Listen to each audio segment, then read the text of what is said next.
Muy buenos días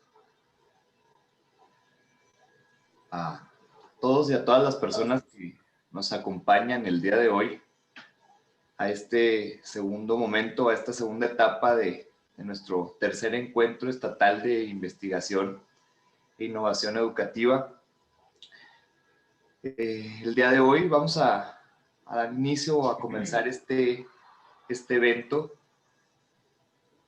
con la participación de la doctora Celia Gabriela Villalpando Cifuentes, quien, además de ser catedrática de la institución, justamente este semestre en la asignatura del Proyecto Innovador 2 en la Unidad Juárez, tengo la dicha de que sea mi amiga y de haber compartido con ella algunos años de experiencia y de trabajo laboral. Me permito dar lectura con mucho honor y agrado a su currículum para que conozcan un poquito de la trayectoria de la doctora Villalpando, a quien con cariño le llamamos Melo, los que la conocemos ya de algunos años y a lo mejor la identifican localmente con este nombre. Doctora Celia Gabriela Villalpando Cifuentes, egresada de la Escuela Normal del Estado de Chihuahua, profesor Luis Urias Valderrey, donde obtiene la licenciatura en Educación Primaria. Tiempo después logra la licenciatura en Educación Media con especialidad en Inglés en la Escuela Normal Superior, profesor José Medrano R., y en la Universidad Pedagógica Nacional adquiere la licenciatura en Educación. Hace la maestría en Educación en la Universidad Autónoma de Ciudad Juárez y el doctorado en Educación y la especialización postdoctoral en Administración Educativa de Presupuestos y Gestión de Planteles en el Centro Universitario de Tijuana. Ha sido ponente y facilitadora en diferentes talleres, congresos y encuentros educativos nacionales e internacionales. Participa activamente en cursos y diplomados impartidos por diversas instituciones educativas. Además, ha laborado en el Centro Municipal de las Artes, en el Instituto Interdisciplinario de Estudios Educativos y Organizacionales, en centros de educación extraescolar, en la UPENESH, antes llamada Universidad Pedagógica Nacional. Fue asesora en el centro, asesora académica en el Centro Chihuahuense de Estudios de Posgrado, Unidad Juárez, así como en algunas empresas maquiladoras como docente de inglés y como docente frente a grupo en instituciones educativas de educación primaria. Actualmente labora también en nuestra institución en el programa de maestría en educación para el desarrollo profesional docente de la Escuela Normal Superior, profesor José Medrano. También se desempeña como docente investigadora en la licenciatura en educación en el Instituto de las Ciencias Sociales y Administración de la Universidad Autónoma de Ciudad Juárez, donde también es miembro del Cuerpo Académico 54, Estudios de Educación y Ciencias Sociales. Ha participado como asesora, tutora y sinodal en diferentes instituciones educativas de pregrado y posgrado. En el 2009 recibe la Medalla al Mérito Normalista por la Escuela Normal del Estado de Chihuahua y la Medalla al Mérito Educativo 2015 por el Congreso del Estado de Chihuahua. Dentro de sus publicaciones están la jubilación de mujeres docentes como un proyecto de vida, la gestión escolar en el programa de escuelas de tiempo completo, desarrollo de las habilidades intelectuales superiores, la evaluación de competencias desde la visión del docente en educación básica, la transposición pragmática como práctica de significación en educación primaria y la práctica docente desde la óptica del profesorado y de educación básica y educación superior. Sus líneas de investigación son trabajo docente y sujetos de educación. Y bueno, este es el currículum sintetizado de la doctora, pudiéramos hablar más de ella. Y pues sin más preámbulo, les dejo en sus sabias palabras. Doctora Celia, doctora Melo, el espacio es tuyo. Muchísimas gracias. Muchas gracias, Isaac. Pues quiero agradecer a la maestra Eida Acosta, que es subdirectora académica de la institución, también al doctor Isaac Carrión, quien es coordinador de posgrado, por la confianza y por la invitación para participar en este tercer encuentro estatal de posgrado sobre la innovación e investigación educativa. Gracias a todos y cada una de ustedes por permitirme compartir este espacio virtual. El día de hoy pues voy a abordar el tema de la investigación-acción en los proyectos de innovación y para ello me gustaría iniciar a ver, permítanme un tantito. Voy a cambiar la imagen para acá. Me gustaría iniciar respondiendo a esta pregunta. ¿De qué es la innovación?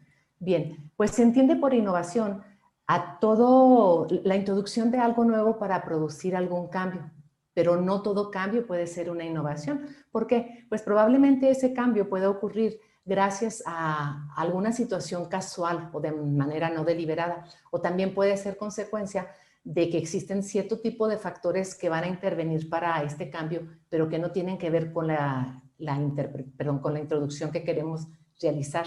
También se hace referencia a la innovación para algo de la mejora. O sea, podemos mejorar la metodología, los materiales, la forma de trabajar. Sin embargo, esta mejora por sí sola puede o no puede ser una innovación, pero para que sea una innovación, pues obviamente requiere de la introducción de algo nuevo.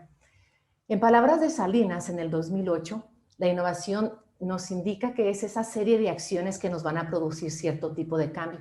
Se trata de un proceso intencionado, entonces este proceso tiene la intención de atender las necesidades de transformación de cierto tipo de práctica para poder mejorarlas.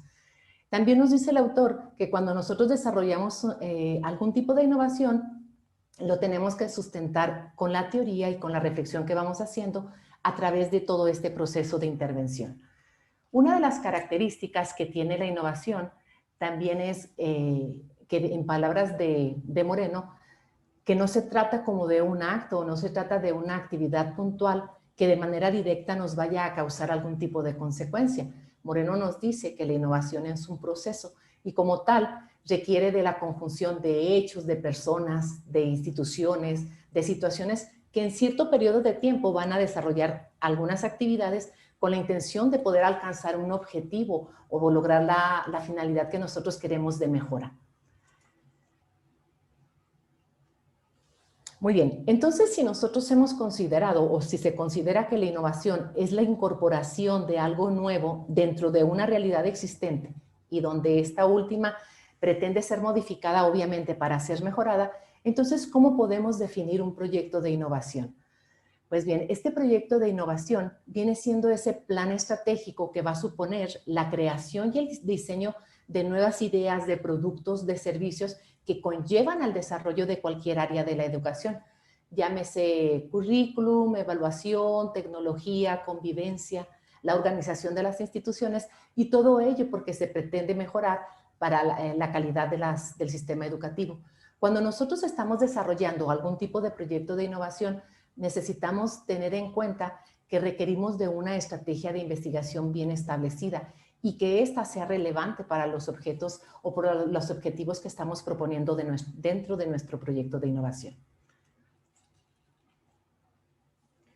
En el caso de la normal superior, el proyecto de innovación o el proyecto innovador, de acuerdo a los lineamientos generales para el documento de titulación, debe ser un trabajo escrito individualmente que diagnostique y fundamente una propuesta innovadora encaminada al mejoramiento de la educación. Esto se puede traducir en todas esas estrategias y actividades que ustedes que diseñaron, implementaron, evaluaron y el día de hoy van a socializar. Este proyecto innovador necesita estar fundamentado en un modelo educativo actual y además debe de reflejar la transformación de la práctica como una evidencia de este desarrollo profesional docente. Se supone que este proyecto innovador se tiene que desarrollar desde un contexto cercano. Esto quiere decir que se va a desarrollar en las aulas o en las instituciones educativas donde ustedes laboran. Vamos a imaginar que ustedes llegan a la normal superior y les dicen que la tesis de ustedes es en modalidad de proyecto innovador. Cuando nos dicen eso, la palabra innovador nos causa algo de conflicto porque nos ponemos a pensar así como que, híjole, ¿qué voy a inventar que no que no exista? Yo voy a crear algo nuevo para poder atender mi problemática. Entonces, si nosotros consideramos lo que hasta este momento yo les he comentado, innovar quiere decir que yo voy a introducir algo nuevo en mi práctica educativa. Dentro de mi práctica, yo voy a identificar un problema, entonces voy a introducir algo que yo no haya hecho. Probablemente ese algo o esa innovación, otros maestros sí la están aplicando, pero en el caso mío no. Entonces, la innovación en mi proyecto es la introducción de ese elemento nuevo, algo que no estoy realizando. En esta maestría, el objeto es poder formar esos profesionales que posean un dominio de carácter teórico y metodológico.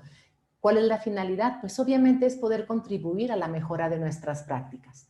Me voy a permitir comentar no todos los capítulos, pero algunos de los capítulos más importantes que tiene su proyecto innovador, que ustedes obviamente lo conocen. Aparte de la introducción, la conclusión, los anexos, lista de referencia, tenemos estos 4 capítulos, los menciono ahorita porque ahorita los voy a retomar. El primero de ellos es el tema de estudio. Aquí es donde nosotros vamos a presentar ese tema o esa problemática que nosotros identificamos a través de ese diagnóstico. Vamos a justificar por qué dentro de todas las problemáticas esta merece ser atendida para poder tener una intervención. También aquí planteamos algunos de los objetivos. El segundo capítulo es el de la fundamentación. Aquí nosotros es donde vamos a construir ese edificio teórico que nos va a permitir tomar decisiones desde la selección del problema, o sea, en el diagnóstico, hasta la implementación de las actividades. En esta fundamentación también voy a desarrollar el capítulo contextual o el apartado contextual, que es donde yo voy a ubicar a mi problemática desde el nivel local, nacional e internacional. El tercer capítulo viene siendo la planificación, que es propiamente donde voy a presentar mi propuesta. Aquí voy a enseñarles cuáles son los procedimientos, mis planes de acción, los recursos, toda esta gama de actividades que necesito desplegar para poder cumplir con mi objetivo. Y aquí mismo presento el cronograma donde voy a establecer los tiempos y las actividades para realizar. En un tercer capítulo está la implementación. Aquí es muy importante no confundirse. La implementación no quiere decir que voy a volver a escribir el capítulo número 3, pero como en tiempo verbal pasado, ¿no? La implementación tiene que ver con el desarrollo de la evaluación y los resultados. Es cuando voy a sistematizar, yo voy a interpretar lo que yo realicé, pero lo voy a contrastar con lo que me han dicho los autores. En este caso voy a tomar en cuenta los elementos teóricos que me van a fundamentar mi trabajo. A ver, permítanme. Muy bien, entonces aquí viene como la pregunta más interesante. Ya sé que debe de tener mi proyecto de innovación. Entonces, ¿cómo puedo concebir este proyecto de innovación desde la perspectiva de la investigación-acción?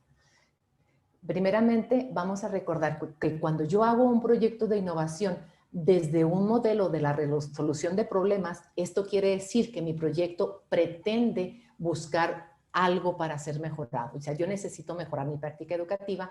Entonces, sé que requiero de etapas, de procedimientos y de técnicas. Y es aquí precisamente donde la investigación-acción me permite esos elementos para poder desarrollar este proyecto innovador. Para poder contestar o continuar contestando esta pregunta, me gustaría que revisáramos algunas preguntas claves que se pueden responder desde un proyecto de innovación y desde una investigación-acción. La primera de ellas, la primera pregunta, tiene que ver con el qué. ¿Qué es lo que yo voy a investigar? Bueno, en primer momento, dentro de mi práctica educativa, yo voy a buscar alguna situación problemática que yo considero que puede ser susceptible de ser mejorada. Este objeto, el qué, viene siendo el objeto donde yo voy a poner la mirada para poder solucionar. Se refiere a las acciones y a todas esas situaciones en las que nosotros como docentes nos encontramos implicados, ¿no? Son situaciones que requieren ser atendidas. Aquí no se trata de atender algún problema teórico como el divorcio, la pobreza o la alimentación, de qué manera está afectando el aprendizaje de mis estudiantes. Tampoco se trata de poder atender cuestiones que sean única y exclusivamente del interés de académicos o de expertos. Puede que coincidamos en la misma problemática, pero no vamos a atender un problema que sea ajeno a lo que nosotros necesitamos. En este caso, este qué o este objeto de investigación se refiere a una situación problemática que está siendo vivida por nosotros los docentes. Entonces, lo podemos identificar a través de problemas ya sea de comprensión lectora, del pensamiento matemático, liderazgo directivo, de cómo se van desarrollando los consejos técnicos escolares. Algo que me sea familiar y que se desarrolle dentro de los espacios donde yo laboro. La segunda pregunta sería, ¿quién? Cuando se han hecho diferentes tipos de investigaciones de corte educativo, generalmente el quién viene siendo un investigador experto o un investigador externo a la institución. Dentro de la investigación-acción, por supuesto que pueden participar ellos. También pueden participar teóricos, asesores, colaboradores, pero en este proceso de investigación-acción, ellos no son imprescindibles como lo somos nosotros. Las personas imprescindibles para poder desarrollar esta investigación-acción vienen siendo cada uno de ustedes, los maestros investigadores, que son las personas que están implicadas dentro de esta realidad, dentro de este fenómeno educativo que nosotros elegimos para poder ser atendido. Somos nosotros entonces los responsables para poder tomar decisiones, para poder elegir cuál problema voy a atender y cómo voy a atenderlo, de qué manera voy a desarrollar mi plan de acción. La tercera pregunta se refiere al cómo. Sabemos que la investigación-acción siente predilección por el enfoque cualitativo. El enfoque cualitativo me refiero en la parte metodológica, o sea, cuáles serían los instrumentos que seleccionaría yo para poder obtener información relevante. Entonces, este cómo se refiere cómo recoger esa información, pero en dos momentos diferentes. En un primer momento sería el diagnóstico, o sea, cómo voy a identificar yo de todos los problemas que pueden ocurrir o de todas las situaciones que yo vivo dentro del aula, cuál sería el problema más importante para ser abordado. Cuando ustedes le dijeron, por ejemplo, que iban a hacer algún proyecto de innovación, estoy segura que no se sentaron en la cama y se pusieron a pensar de manera arbitraria, pues ¿de qué lo voy a hacer? Lo voy a hacer de bullying. No, se me antoja de escritura. La decisión que nosotros tomamos es porque seleccionamos algunos instrumentos que me ofrecieron información y datos importantes que yo pude revisar, que yo pude tomar una decisión para poder elegir cuál va a ser el problema que me interesa abordar. El cómo también se refiere a tomar decisiones con respecto a cuáles instrumentos emplear para poder evaluar lo que yo estoy haciendo. Ya después de que seleccione el problema, busco una serie de acciones o estrategias que me permitan resolver el problema y luego voy a buscar la manera de evaluar e identificar si esas estrategias o actividades me están sirviendo para poder solucionar o minimizar mi problemática. Vamos a revisar entonces estas técnicas. Se agrupan de diferentes maneras. Sé que existen más, el día de hoy les voy a presentar estas. Estas técnicas son para poder recoger información, ya sea para hacer mi diagnóstico o para poder evaluar las actividades que estoy desarrollando. El primer grupo tiene que ver con técnicas basadas en la observación. Nosotros los docentes constantemente le estamos dando vida a esta técnica de observación, pero no de manera muy consciente o no sistematizamos lo que nosotros observamos. Sabemos que a través de la observación identificamos, por ejemplo, si algún estudiante mío está aprendiendo o no, y lo puedo ver con la pura cara, con los gestos que hace. A través de la observación yo puedo identificar si realmente esta persona está trabajando, le entiende, participa, hace bullying, trae tareas, pero no siempre yo lo sistematizo. Entonces, lo podemos sistematizar a través de estas técnicas, que es la observación participante. Este es muy importante dentro de la investigación-acción porque yo me encuentro inmersa dentro de esta problemática. Por eso voy a observar y soy partícipe de esta situación. Lo puedo también registrar a través de notas de campos, diarios de investigación, registros anecdóticos o informes analíticos. Otras técnicas son las técnicas basadas en la conversación. A diferencia de la anterior, por ejemplo, las personas a quienes yo observo pueden o no pueden estar conscientes de que estoy observando y que estoy escribiendo sobre sus conductas o sobre sus acciones. Aquí en el caso de las técnicas basadas en la conversación, las personas de manera consciente me están ofreciendo información que yo necesito. Y este tipo de información me la van a ofrecer a través de cuestionarios, entrevistas o grupos de discusión. Los grupos de discusión, recordemos que vienen siendo como si fuera una entrevista en equipo. La entrevista es cara a cara, yo voy preguntándole a alguna persona algunos planteamientos que necesito atender o que me gustaría que me respondiera. Y en el grupo de discusión yo hago esas preguntas como en equipos ya sea de 6, 12, 8 personas, y esas personas van a responder estos cuestionamientos de manera grupal. Otro tipo de técnicas viene siendo la de análisis documental. Estos documentos pueden ser oficiales, personales o los diarios que nosotros estamos empleando para ir registrando todo lo que acontece alrededor del fenómeno educativo que yo estoy interesada a modificar. Por ejemplo, puedo sacar información de lo que me ofrece el CISAT o los, ¿cómo se llaman? Calificaciones o resultados del examen de PISA, de los expedientes de mis estudiantes o de los exámenes que yo voy poniendo. Entonces, esos serían algún tipo de documento que me puede servir a mí para tomar decisiones. Como les comentaba ahorita, esas decisiones van a ser desde el diagnóstico o desde la aplicación de las estrategias. Por último, tenemos este tipo de técnicas que son medios audiovisuales. Obviamente, como su nombre los dice, aquí no van a participar propiamente las personas ofreciéndome información, sino que yo voy a interpretar y revisar fotografías o grabaciones de video o de audio. Estas fotografías no son propiamente así como voy a sacar fotos del Face, ¿no?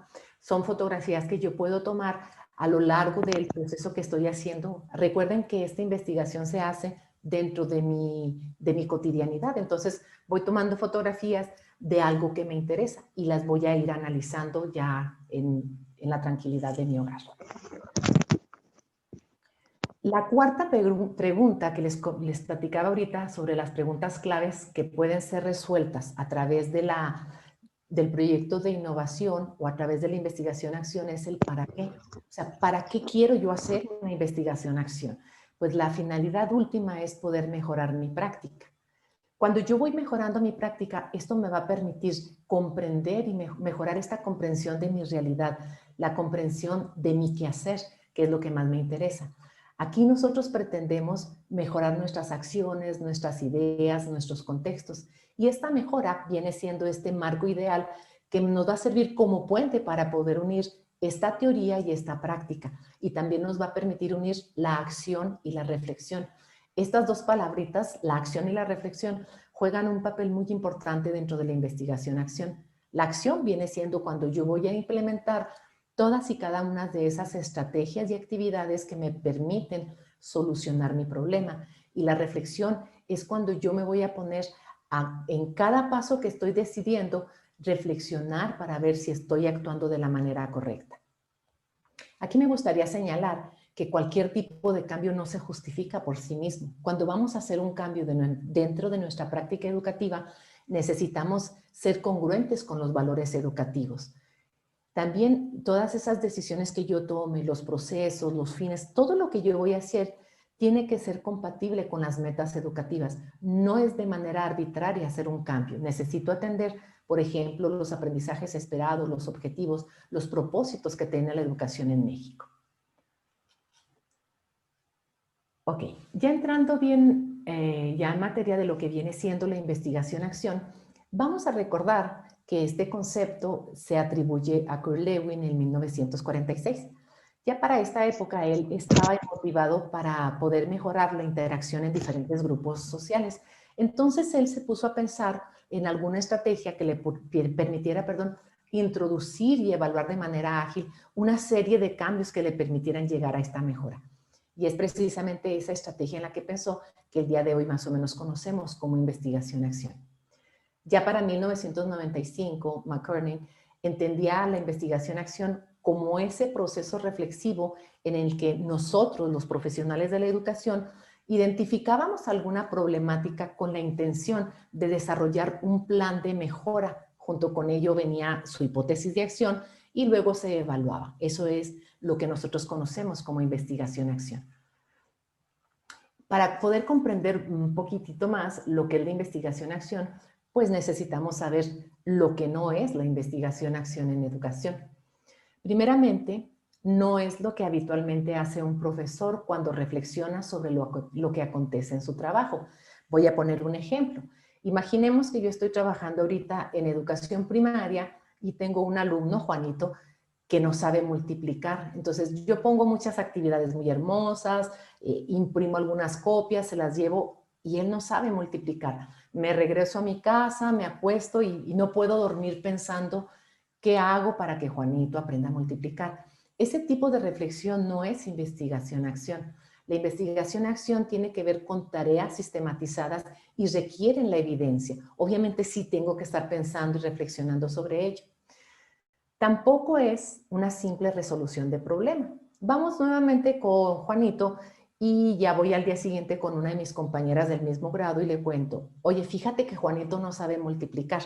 Entonces ella me dice, no te preocupes, mira, aquí tenemos estos memoramas que a mí me han servido, pónselos y vas a ver que pronto va a aprender. Probablemente sí aprenda o no aprenda Juanito pronto, ¿no? Pero la investigación-acción no es nada más como solucionar ese problema. Lo que implica es la mejora y la comprensión de todo mi trabajo educativo, qué es lo que estoy haciendo para mejorar esos procesos tanto de enseñanza como de aprendizaje. La investigación-acción tampoco se trata de una investigación sobre otras personas. Generalmente, cuando vienen expertos o investigadores externos, vienen a revisar lo que sucede en nuestra práctica, entonces ellos revisan qué es lo que nosotros hacemos. En la investigación-acción, nosotros como maestros investigadores somos los responsables de investigar a mi actividad, investigarme a mí misma, investigar mi contexto y ver qué es lo que está ocurriendo y cómo puedo mejorar. Tampoco se trata de aplicar el método científico de la enseñanza. Aquí lo que interesa es poder conocer los puntos de vista de las personas implicadas con la intención de mejorar y cambiar las personas, las ideas o estos contextos educativos. Entonces, ¿cuáles son las condiciones mínimas para que la investigación-acción pueda ser considerada como tal? Pues primeramente, este proyecto tiene que ser una práctica social, considerada como esta forma de acción estratégica que sea susceptible de mejoramiento. También la investigación-acción necesita recorrer una espiral que tenga 4 momentos en específico. El primero de ellos sería la observación, después la planificación, la acción y después la reflexión. Más adelante las vamos a ver con más tranquilidad. También la investigación-acción requiere de que las personas responsables se impliquen dentro de todas y cada uno de los momentos de nuestras actividades. Aquí me gustaría platicar, una de las cosas que a mí me gusta mucho de la investigación-acción es que nos permite mejorar nuestra práctica y cuando nosotros vamos mejorando nuestra práctica, pues mejoramos la educación. A diferencia de otro tipo de investigaciones que no necesariamente responden a la mejora de la educación y no quiere decir que estas investigaciones estén mal hechas o no sirvan. La situación es que en ocasiones el lenguaje que se utiliza dentro de estas investigaciones, llámese hermenéutica, fenomenología, no sé, interaccionismo simbólico, teoría fundamentada, el lenguaje que se utiliza es tan complejo que el problema aquí sería que el maestro no se atreve a acceder a ellas y lo que ocurre es algo que se le llama efecto vitrina. Entonces, todas estas, ya sean tesis o investigaciones, se quedan guardadas en las bibliotecas, en las vitrinas o en las estanterías, porque los maestros no sentimos que sean accesibles para nosotros, entonces nos da miedo acercarnos para poder atenderlas. En el caso de la investigación-acción, como nosotros somos quienes estamos desarrollando este proceso indagatorio dentro de una realidad que conocemos, pues es la que nos es más fácil para poder mejorar nuestra práctica. El otro tipo de investigación no siempre produce un efecto práctico, pero no quiere decir que sean malas investigaciones. Más bien el problema sería que nosotros no queremos acceder a ellas o nos da miedo poder trabajar con este tipo de investigación. La investigación-acción, entonces, pretende cambiar la educación. ¿Y cómo la va a cambiar? Pues la va a cambiar cuando nosotros vamos transformando nuestra práctica. Y este tipo de proceso de mejora o de cambio de nuestra práctica nos va a permitir aprender mucho a través del análisis reflexivo que nosotros vamos a realizar. Nosotros a través de esta investigación pretendemos resolver un problema real y concreto, algo que está existiendo en mi realidad. No pretendo buscar una generalización. Por ejemplo, si elijo trabajar sobre la comprensión lectora, yo estoy segura que en muchas instituciones educativas puede existir ese problema, pero también estoy consciente que en muchas instituciones ese problema no se hace presente. Entonces, la decisión que yo tomo para poder atender a esta problemática no necesariamente tiene que ser la misma que solucione la problemática en otras instituciones. Por eso yo no busco generalizar. El objetivo principal no es producir conocimientos como la investigación tradicional. Aquí acuérdense que nosotros no tenemos o no buscamos una pretensión teórica. Lo que buscamos es la mejora de la práctica educativa. Cuando nosotros mejoramos la práctica, esta se vuelve más educativa tanto en sus procesos como en sus resultados, y también se vuelve más educativa en sus medios y en sus fines. Aquí no se trata de resolver algún problema técnico. Lo que nosotros pretendemos es poder mejorar a las personas implicadas para poder mejorar sus acciones, sus formas de pensar, sus ideas y sus contextos.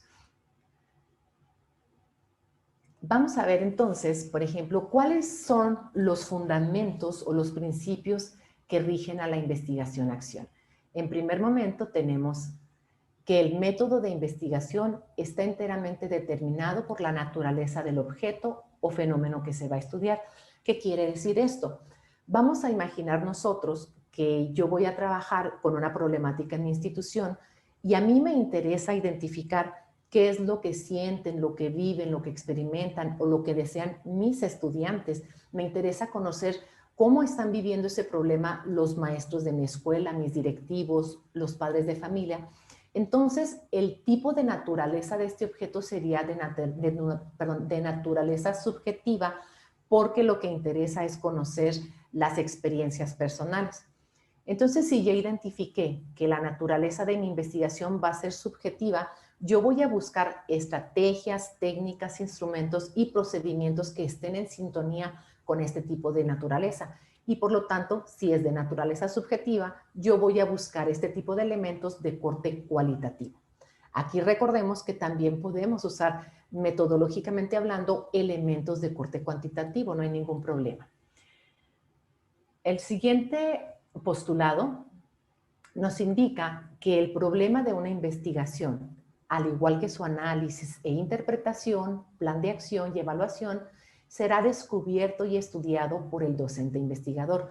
Nosotros, como docentes investigadores, vamos a desarrollar esa capacidad básica de investigación. Entonces, como estoy desarrollando una investigación dentro del contexto donde laboro, yo soy quien va a tomar la decisión a través de ese proceso de diagnóstico de identificar cuál va a ser el problema que yo voy a abordar. También voy a identificar y voy a decidir cuál va a ser mi plan de acción, cuáles estrategias, cuáles acciones que deben de estar fundamentadas, y no me las voy a sacar así de la manga. De qué manera voy a evaluarlas, de qué manera voy a hacer ese análisis. Todos estos procesos que tienen que ver con la investigación-acción, el maestro investigador es el responsable de realizarlo. El tercer postulado nos indica que los docentes eleven su nivel de autoestima y capacidad investigativa. Vamos a recordar, por ejemplo, que las personas que hacen investigación son personas ajenas a mi realidad, las que estamos acostumbrados, ¿no? O sea, casi siempre creemos que la investigación está divorciada de la actividad que nosotros desarrollamos. Entonces, la investigación-acción me permite, junto con mi trabajo docente, realizar una investigación. Entonces, cuando yo estoy desarrollando mi investigación y me doy cuenta de que soluciono mis problemas reales, es cuando mi autoestima sube. Entonces, también me empiezo ya a meter mucho a esta capacidad investigativa porque me está gustando y me doy cuenta de que sí está funcionando. El cuarto postulado nos indica que la actividad inicial del docente investigador debe consistir en una postura exploratoria sobre la compleja, rica y dinámica vida del aula. Aquí nosotros necesitamos dejar como de lado esa actitud de simple técnico, ¿no? Quienes siempre estamos como aplicando esas rutinas establecidas a programas ya estandarizados. Aquí nosotros vamos a identificar problemáticas que, a pesar de saber que esos problemas pueden ser parecidos o son similares en otras instituciones, yo los voy a identificar como problemas únicos e irrepetibles. Probablemente el problema de pensamiento matemático se presente en muchas instituciones, pero mis alumnos son únicos y son irrepetibles. Entonces, esa combinación me va a hacer un problema que no necesariamente tiene que generalizarse en otras instituciones. El último principio nos indica que la práctica investigativa del docente no debe distorsionar el valor educativo en su docencia, es decir, que tratando de mejorar su eficiencia docente futura, desmejore la actual. Esto quiere decir que nosotros cuando estamos como iniciando, siendo investigadores, a veces tomamos esa postura cientificista que siempre queremos estar registrando o analizando, tomando fotografías, grabando videos, y estamos dejando de lado nuestra práctica docente. Entonces, aquí sería fundamental que tanto nuestra práctica investigativa como nuestra práctica docente se encuentren en equilibrio para no desmeritar ninguna de las dos. Bien, entonces, ya después de haber visto estos postulados, es importante identificar las fases de este proceso. Estos autores nos indican que actualmente se encuentran 4 fases. Aquí no se trata de aprender algún tipo de técnica diseñada, pues no sé, o sea, por no sé quién, sino la intención es tomar conciencia de los procesos que nosotros estamos desarrollando en un contexto donde elaboramos. Aquí la investigación-acción es un proceso sumamente complejo y por eso requiere nuestra autorreflexión, pero también requiere de la reflexión compartida con nuestros compañeros para poder en conjunto tomar decisiones acertadas. Aquí no se trata de poder encontrar como un modelo único de la investigación-acción. Sabemos que no posee una metodología única, como les comentaba.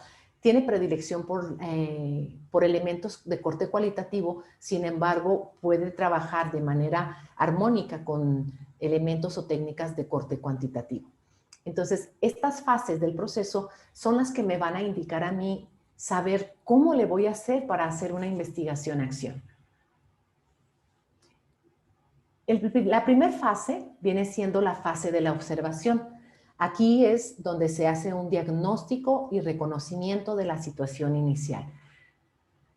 Con respecto al proceso de la investigación-acción, pues aquí es donde comienza de sentido estricto esta investigación, cuando nosotros vamos a identificar un área problemática.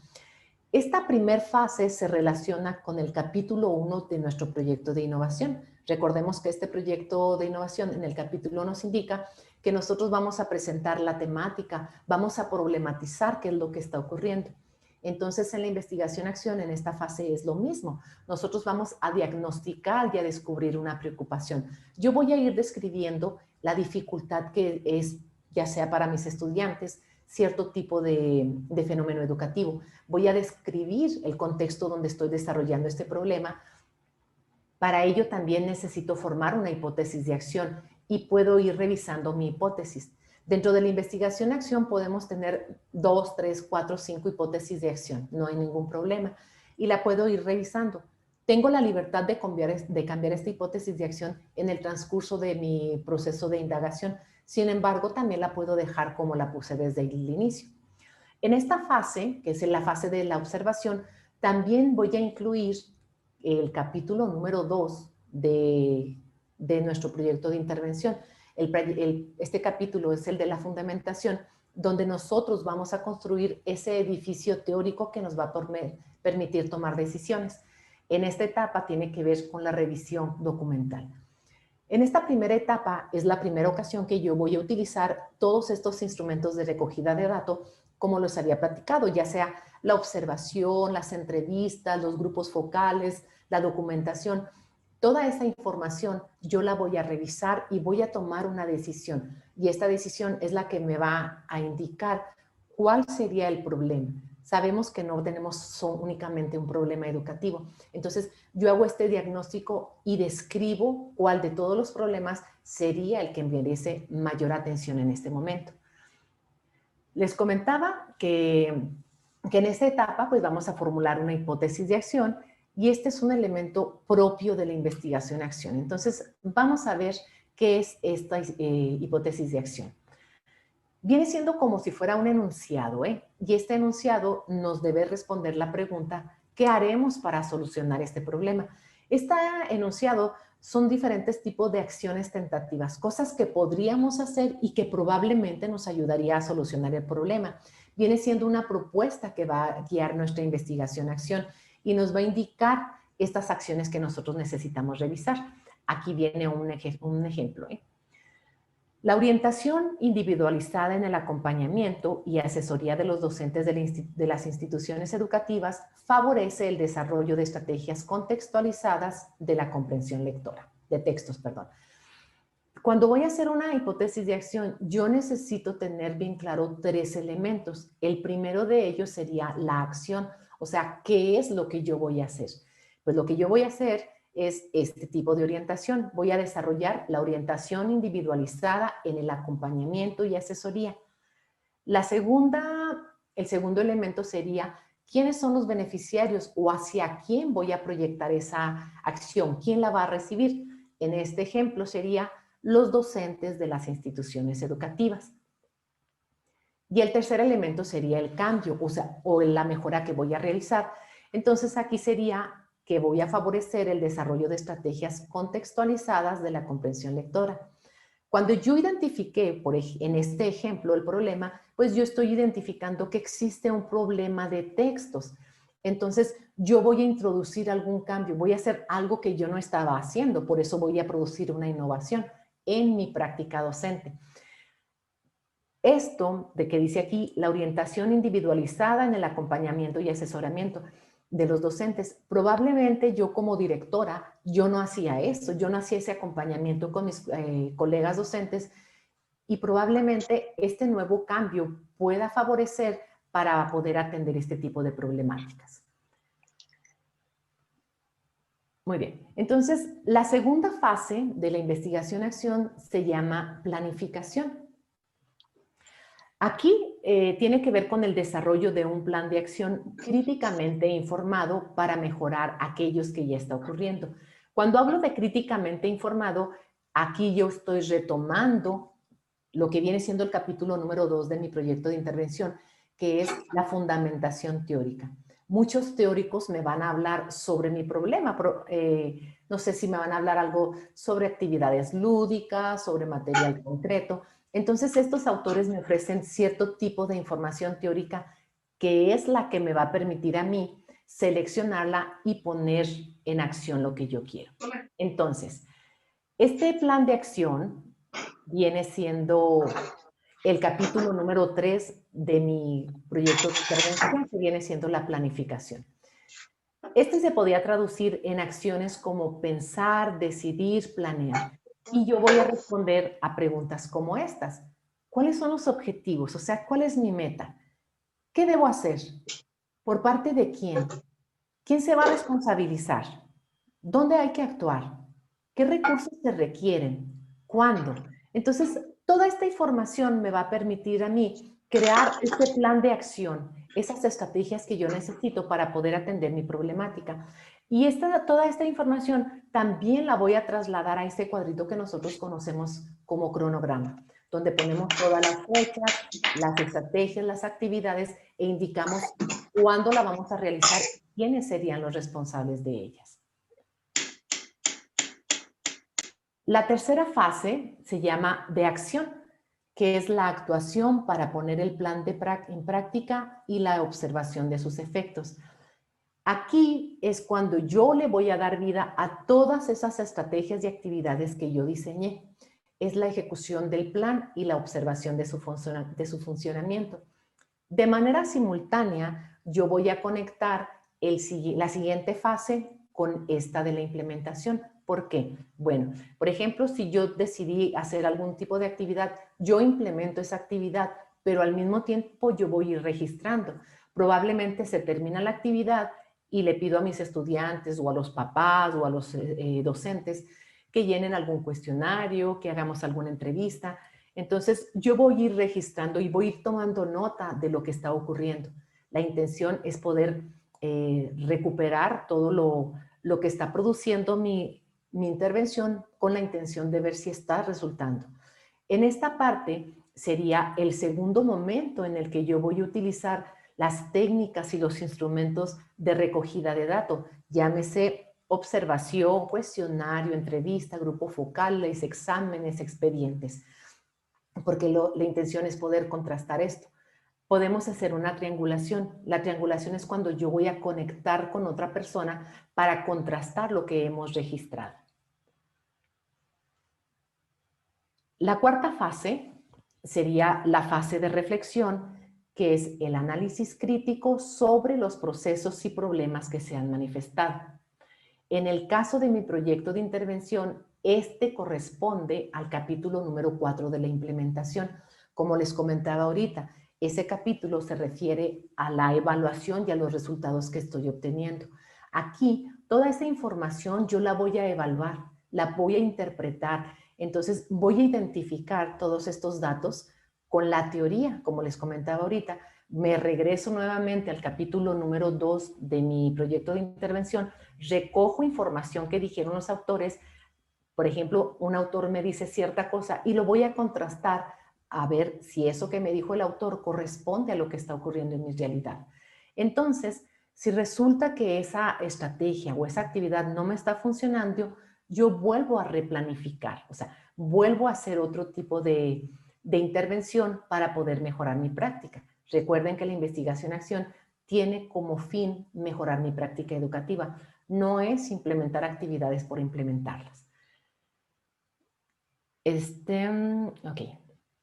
Nosotros nos podemos dar cuenta entonces que la investigación-acción obedece a este proceso en espiral. En un primer momento, en nuestra primera fase de observación, es cuando nosotros elegimos ese problema, lo contextualizo, busco la información teórica o ese edificio teórico que me permita sustentar mis decisiones.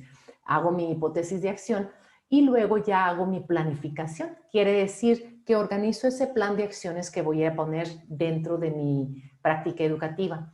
Lo planifico y luego le doy vida. Y en lo que le doy vida voy recogiendo información para identificar si eso que yo estoy haciendo es correcto o es correcto para mi contexto en este caso. Si dentro de esta reflexión creo que no está funcionando algo de las actividades que hice, vuelvo a replantear. Ya hice mi informe.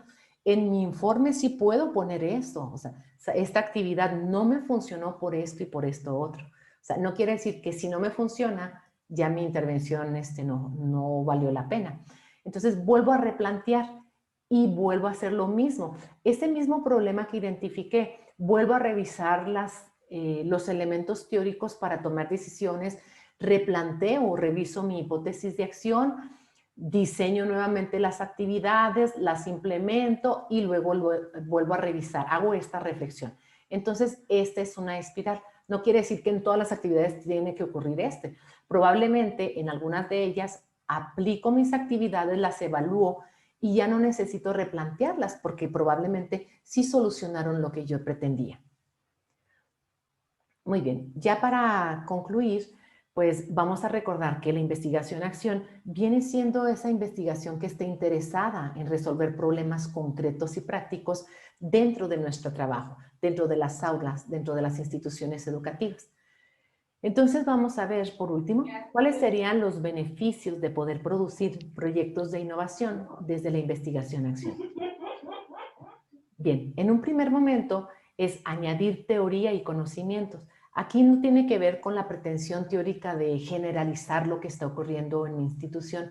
Esta teoría o esta información o el conocimiento que estoy desarrollando me va a servir a mí de manera personal. Es la información que necesito para poder mejorar mi práctica educativa. También me va a permitir que se vayan desarrollando profesores interesados y conscientes en estos hallazgos y que se vayan encaminando a la práctica del desarrollo de una investigación-acción. También me va a permitir el desarrollo de un clima de colaboración entre las personas que se encuentran implicadas dentro de esta problemática. Y por último es poder identificar problemas y buscar soluciones, pero no así como me lo dijo mi compañera, creo que así me funciona, siempre lo he hecho así, sino buscar esos problemas y solucionarlos de manera sistematizada.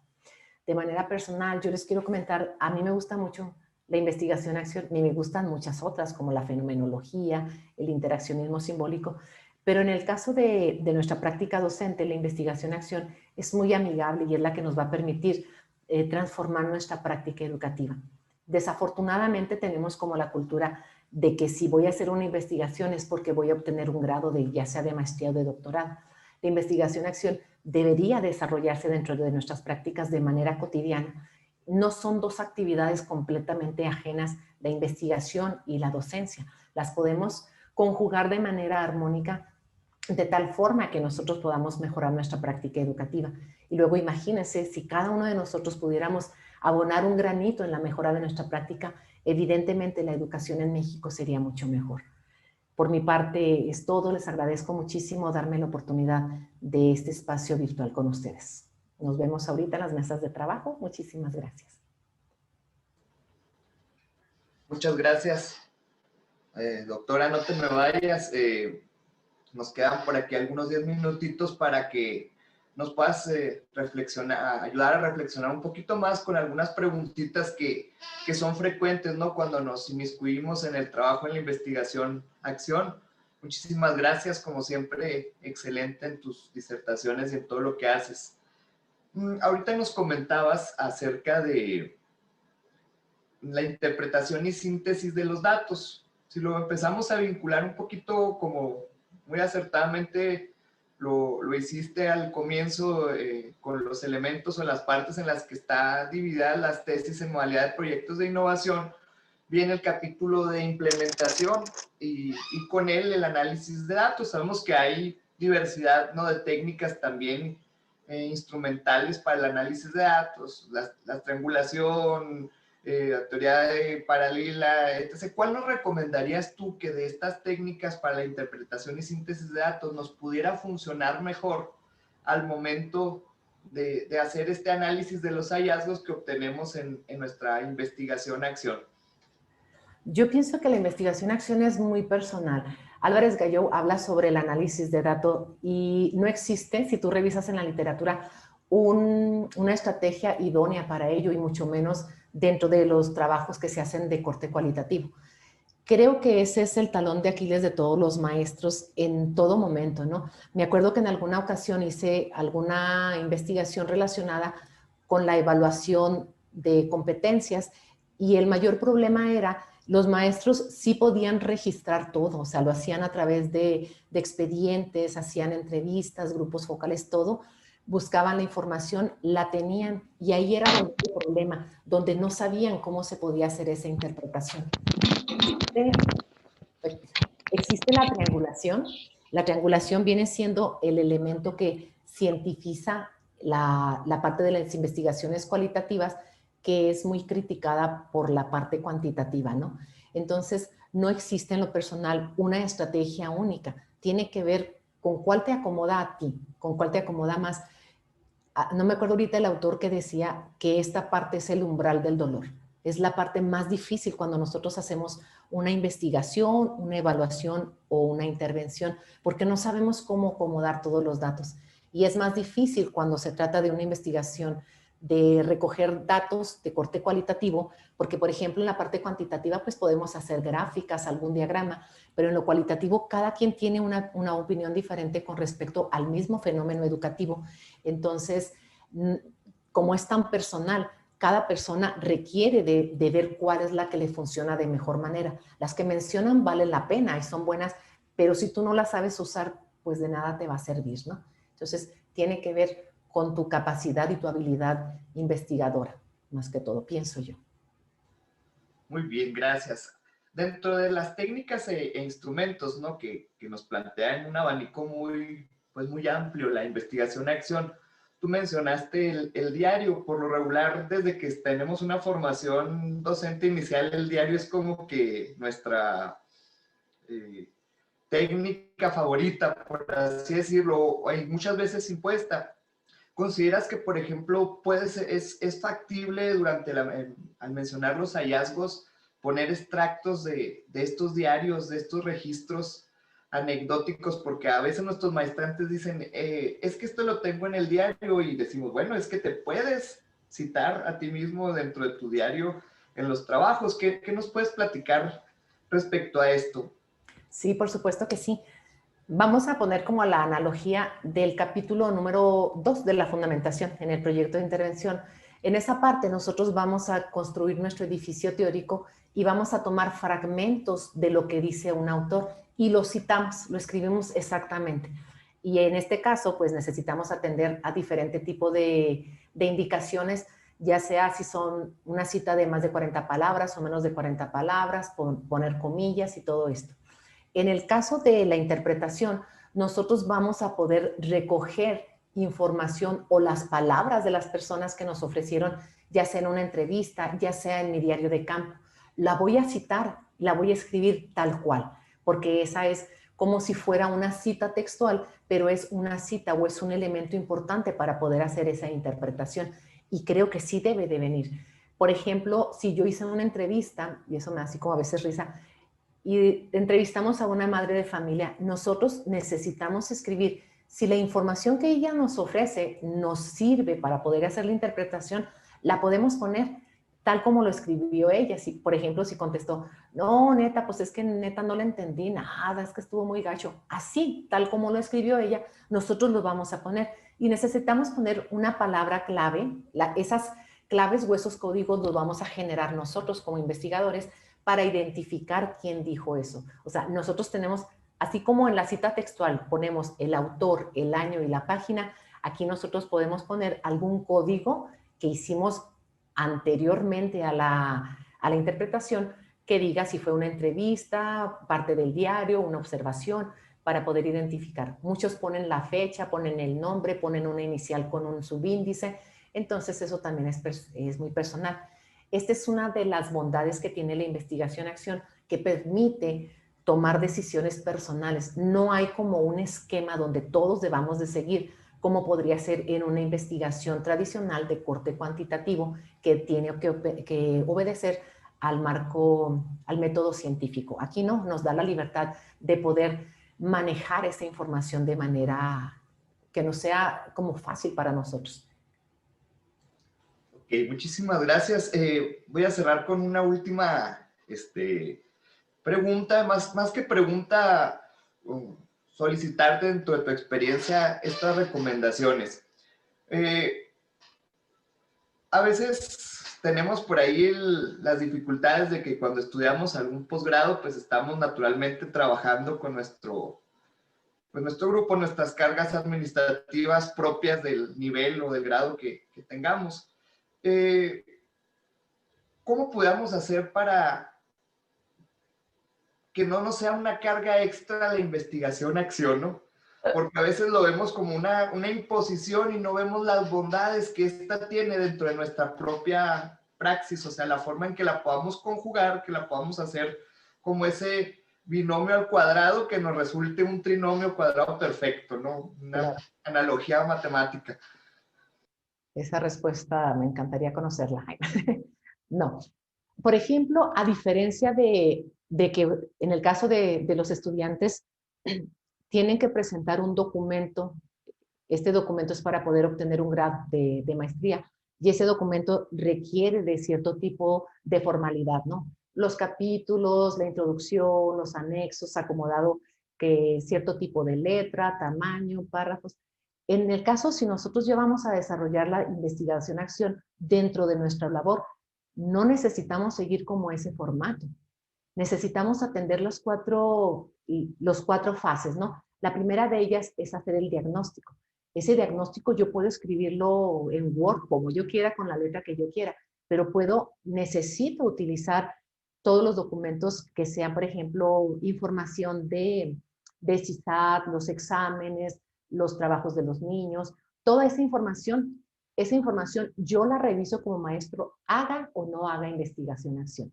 Entonces, si voy a hacer investigación-acción, ese análisis de la información, yo lo voy a registrar. Ya lo registré, busco algún tipo de teoría que diga, bueno, se me hace que me va a servir esta.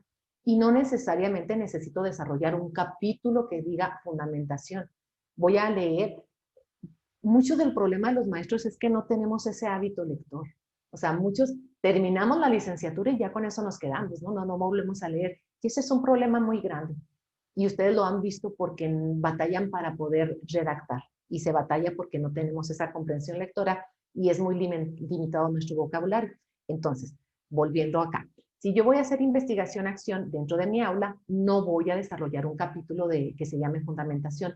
Busco información, busco elementos teóricos que me permitan ayudar cómo voy a solucionar este asunto. Entonces, la diferencia de poder desarrollar un proyecto de innovación desde la investigación-acción en una institución educativa es que necesito atender cierto tipo de requerimientos institucionales, formalidades. Si yo voy a hacer investigación-acción dentro de mi aula, no necesariamente lo tengo que hacer dentro de un formato en específico. Si yo soy muy ordenada, muy profesional, lo puedo hacer, no hay problema. Lo importante es atender estas cuatro fases. Hacer el diagnóstico, ese diagnóstico ustedes lo deben de hacer como práctica cotidiana. Hagan o no hagan investigación-acción. Necesitan buscar la parte teórica y mucha parte teórica no le está ofreciendo los documentos de la Secretaría de Educación Pública. Entonces, ahí ya no hay tanto problema. Todos los días nosotros, o no sé si todos los días, o cada semana, o cada 15 días, planificamos. La investigación-acción requiere de planificar. Entonces, yo voy a planificar, veo cuáles, no voy a planificar por planificar, voy a atender alguna problemática que quiero resolver y voy a encaminar esas acciones hacia la solución del problema. La parte última de la evaluación, la aplicación de las actividades y la evaluación, eso también lo hacen. O sea, pónganse a pensar que todas estas fases de la investigación-acción, ustedes están familiarizados porque es lo que hacen. Ustedes diagnostican, o sea, a lo mejor no lo utilizan con ese término, pero se dan cuenta de que existe un problema. Necesitan buscar información y muchas veces la obtienen a través de diferentes cursos que han pasado. Y esos cursos se los están ofreciendo desde la, no sé, de la inspección, no sé, la de dirección, ustedes mismos, los documentos de la Secretaría de Educación Pública les ofrecen ese marco teórico. Tienen que planificar, tienen que aplicar lo que planificaron y tienen que evaluar. Todas las actividades o las etapas de la investigación-acción no son ajenas a ustedes.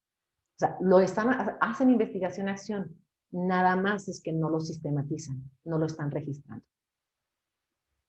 Excelente, sabía que me ibas a responder eso porque en corto lo hemos platicado y justamente era la reflexión final, ¿no? A la que muy atinadamente nos has llevado, al hecho de saber que los docentes e incluso los directivos también desde la parte de la gestión hacen lo mismo, porque claro, desde que se generan los planes de mejora continua tienen que generar un diagnóstico basado en las problemáticas, en algún método de, pues sí, de análisis que puede ser desde el más sencillo que nos plantea la misma guía del Consejo Técnico Escolar, que es un FODA, quizás sencillo, sí, pero que nos va dando la oportunidad de ir descartando, ¿no? Lo que sí puedo transformar y lo que no puedo transformar. Exacto. Entonces, la investigación-acción es, pues, parte de la vida académica del docente. Sin embargo, el punto está en fundamentarla y sistematizarla. Muchísimas gracias, doctora. Voy a pedirle por ahí a Robert que si es tan amable de proyectarnos, me permito leer.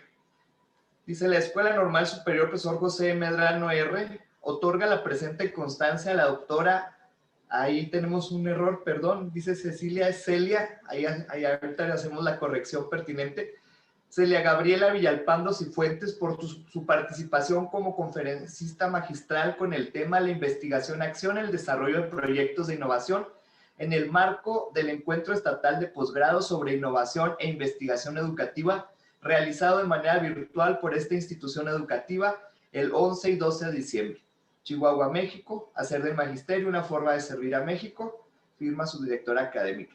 Muchísimas gracias, doctora. Como siempre, un placer coincidir contigo y en tus finas y atinadas enseñanzas. Muchísimas gracias. Gracias a ti, Isaac. Muchas gracias a todos y cada una de ustedes. Linda tarde. Muchas gracias.